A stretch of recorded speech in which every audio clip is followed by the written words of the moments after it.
action, action. Lights, camera, action. Let's go.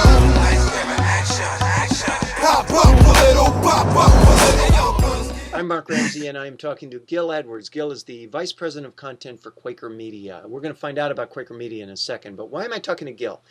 We are going to talk about audio content online. I don't care whether you call it podcasts, on-demand audio content, not streaming, on-demand audio content, highlights, I don't care what it is. But the question is, how do you put your best foot forward for that audio content? How do you make it as good as it possibly can be, as popular as it possibly can be? How do you make it reach as many people as possible? How do you distribute it? How do you make it shareable? What are the best practices? These are huge questions, and Gil's going to answer all of them, right, Gil?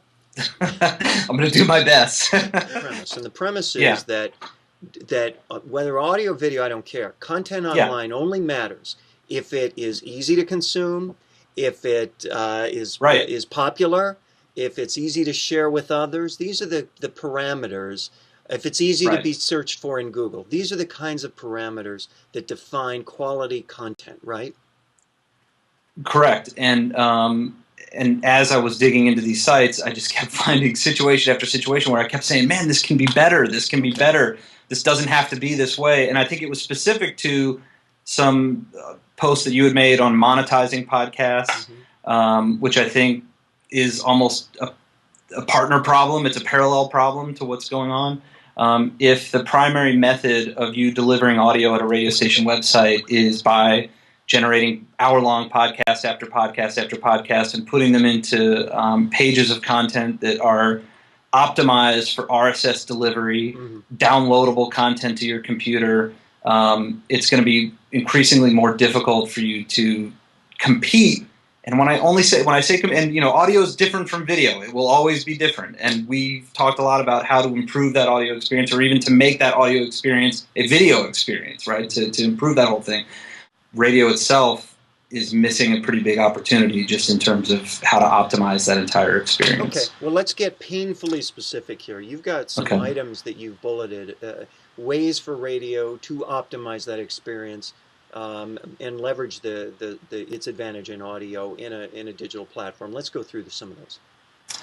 Well, I sort of broke down, there's two sides to it. I think there's what we can do to make the situation better, and then there's sort of common failures and things that I've seen that maybe also contribute to the same thing. But so the whole conversation of video versus audio, there are some tools out there, like, for example, the New Tech TriCaster. There's other things that would allow a station to incorporate video content in line with the audio stream, like turning your audio stream into a video stream. And then, so can you make it a video experience? What can you do to enhance the opportunity for more video on your website? The whole idea of editorializing the content. Back up a step. When you're talking about making a video, you're saying if you can put audio on your website, you can also put video on your website that's matched to that audio, essentially what we used to call television. Because a radio station is no longer limited to audio only online, and in fact, history proves that what people are really searching for, what they want to experience, even if it's only in 2-minute increments, is video, right? I think because it's video, and if you put a piece of audio on a blog and you put a piece of video on a blog, more than likely people are going to go straight to the video first. Right. It's just we've seen those kinds of statistics that happen. But then, it's the mechanism and the player for that video that sort of enhances the opportunity even further once you can get it into that fashion. If you can make the jump from audio to video, and then deliver that video player experience, it's going to enhance all of these things that we're about to talk about as you move forward. So then I would jump to editorializing.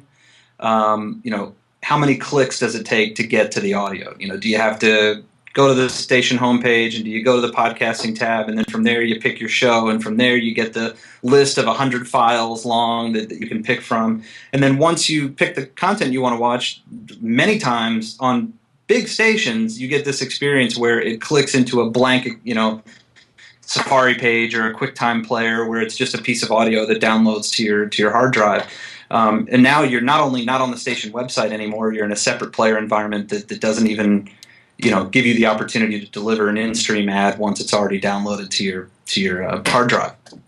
But conversely, can you get that content into a player that's immediately playable within the upper half of your website? When you go to www.com, wxyzfm.com, and you find a piece of featured content right above the fold that's instantly playable, that is instantly shareable, that you can instantly post to your Facebook wall, that's automatically short-coded to Twitter, that can, and that takes the experience well beyond where the sort of typical podcast experience takes you. And by the way, and to do it properly, is it the full hour of the podcast that you put down out of your 4-hour show, or is it the best 3-minute bit of the day? And if you can't do video, can you enhance it with a slideshow of pictures from the guest that was in the studio that day? And can you take just the best 3 minutes? Back Go ahead. Back up, because you posed a question. I want you to answer it. Is it the full 4-hour podcast, or is it the best 3-minute bit from the show? Well, I think if you're going to editorialize it and you're going to go through the editorial process and you're going to feature that content, I think you got to get right to the meat. You got to get right to the meat of what's there. In the online video world, the average length of a video is about 5 minutes long. Most people will bail out before you even hit the 2-minute mark. And I think it's nearly 20% will bail out within the first 20 seconds, right? So, so if you can take any of that knowledge from the online video space and you can apply it to audio, I don't know how much good you're doing putting an hour-long podcast up on the air. Now, for the purpose of time shifting that entire show, for the purpose of I don't know, someone that's in Afghanistan and they want to listen to a podcast of their favorite morning show and they want to hear the whole thing. There's purpose for that. And I'm not saying don't do that. I think you do that. But I think there is not enough time spent on having that producer in-house that takes the highlights, that features them, that puts them on the top of their page, that makes it better than that makes that experience the best that experience can be. And I think it's all of these things that will only increase the value of the content so that when you get to that monetization point, and I also believe that there's ad advantages between video and audio and where that all is going just in terms of the ad marketplace. And people will get there too. So you're not saying don't put the whole show on. You're just saying, look, don't let the fact that this whole show lives in a 3-hour, 4-hour format on your air dictate the manner in which that show lives on your digital platform. Because if you do and it isn't shareable and it's on a page full of other, audio little links and so on, without a context, without searchability, without shareability, then we shouldn't expect any more traffic than we get on these items, right? I mean, what you're really saying, if I could use the analogy, is that surprisingly, people want hits, and these things are hits, right? People don't buy albums; they buy singles. They want the hit. What we insist on providing them is not only the full album, but pretty much the full discography of our morning show, rather than the hits that people want at any given point in time. Is that right?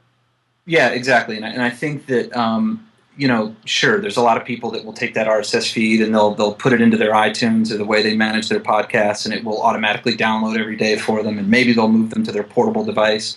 But what we know is that the vast majority of people will play that content direct from their computer, and in a sort of immediate and what we would call an on-demand playing environment, right? They're going to listen to it right then and there because they missed something that afternoon, or they wanted to catch up on something, or maybe get the best highlight. And I think a lot of people know this at this point, especially with the advent of social media and where people are spreading their content. But it certainly doesn't live just on their station website anymore. But I think it's even deeper, or the opportunity is even deeper than most even think by just taking it from their station website then immediately to Facebook or Twitter, right? There's over 120 million blogs out there of all various interests, everything that could appeal to rock stations, to adult contemporary stations, to news stations, to political talk, and that kind of thing.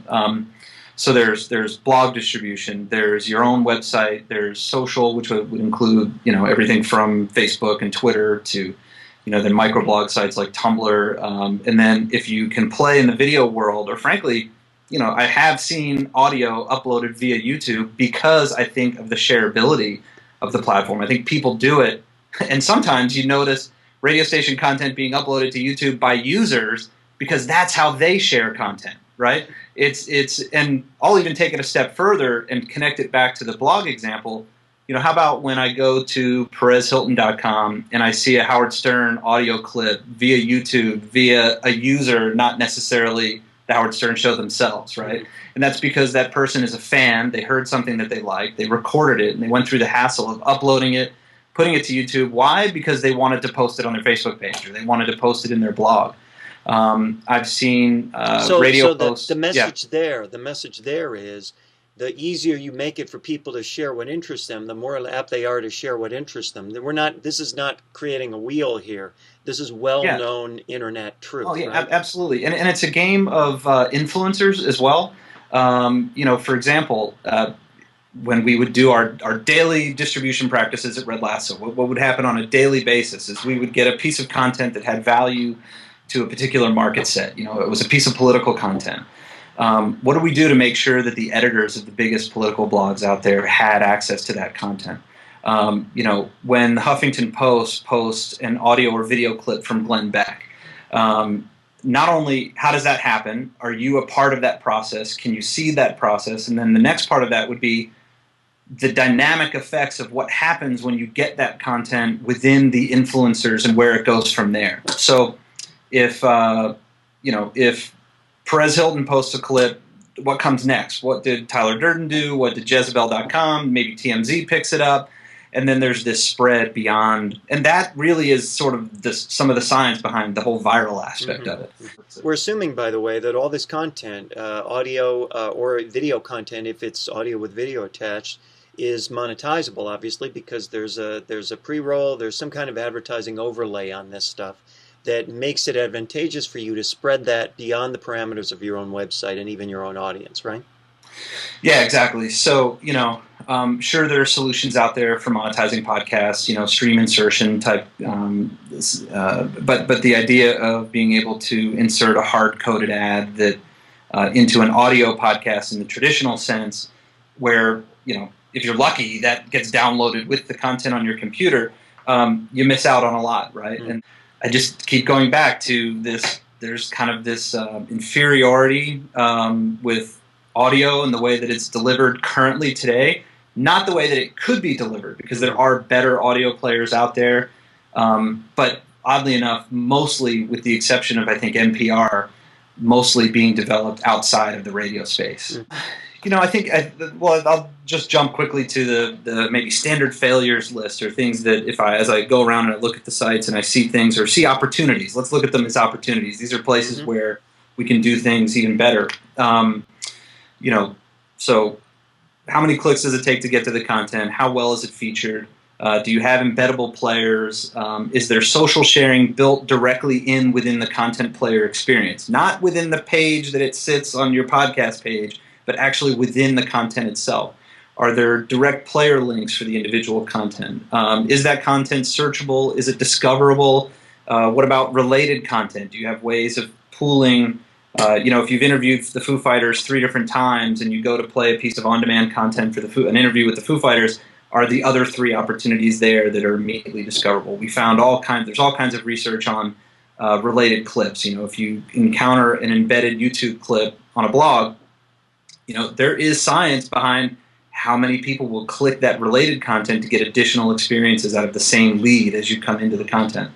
And then download versus stream, and the ability to sort of get a more dynamic monetization opportunity with podcasts themselves. So, none of this was what I love about this entire conversation was that it was completely out of the genesis of, just me and you talking about, some of these dynamics of what's going on just in the content space for radio and the opportunities that exist. I mean, I would love to see, just personally, more stations take more effort to enhance the content that they create on a daily basis, and recognize that the web gives them opportunities to stretch it beyond the world of audio. And there are audio purists out there, and there are people that love and prefer to listen to audio.